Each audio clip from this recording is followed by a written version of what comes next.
We respect the rule of law. We respect a commitment to follow the rules, to be creative problem solvers. And that is what is at stake in this election. The rule of law is so much greater than the judiciary, and it's all of us. It's lawyers in private practice translating law into society. It's citizens in society wanting to follow the law and trusting that the government will. It's officials throughout government, both when there's explicit accountability and when, frankly, there's not as much accountability, respecting the law because it is the right thing to do.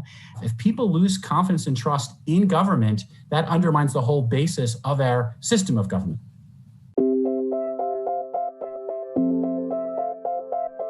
We need to recognize the Justice Department is not the lawyer for the president, not part of a political operation. It is part of our institutional fabric of a system of constitutional governance. Independence and accountability are two sides of the same coin.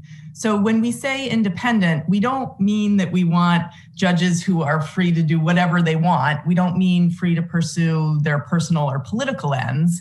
We mean free from political and other improper influences so that the judges can decide cases in accordance with the facts and the law, full stop. Under President Trump, our federal courts have shifted.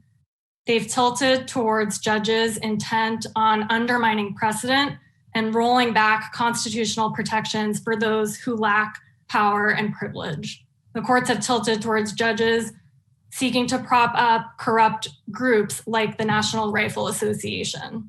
I count as three of my most coveted and precious allies in the 95 or so lawsuits that we've had to file against the Trump administration, the facts, the science, and the law.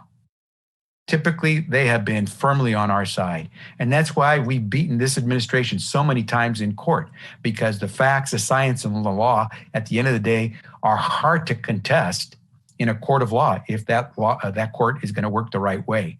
Thanks to the legal profession, and in the way that we want our system to work, those judges, albeit with different views of constitutional and statutory interpretation, are similarly committed to applying the law to the facts. And at the end of the day, that is the job of the judge. And there's an appreciation for that job of the judge.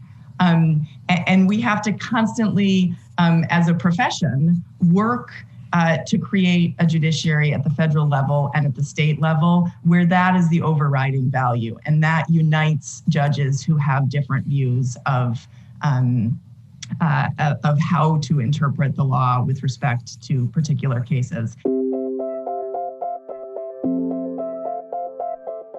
We've got continuing work to rebuild our institutions, to build faith in them, and that means we have to engage people, and all lawyers need to take it on ourselves to preach this value, this civic religion of the rule of law that treats everybody fairly. Opponents of the laws and policies that protect our democracy, that protect our safety, are going to keep challenging these laws in court, and now they're more likely to appear in front of judges appointed by President Trump. So it's time for voters, I would say, it's time for voters to fight for the courts in addition to our policy platform, and really focus on the courts and the importance of an independent judiciary in the days leading up to the election.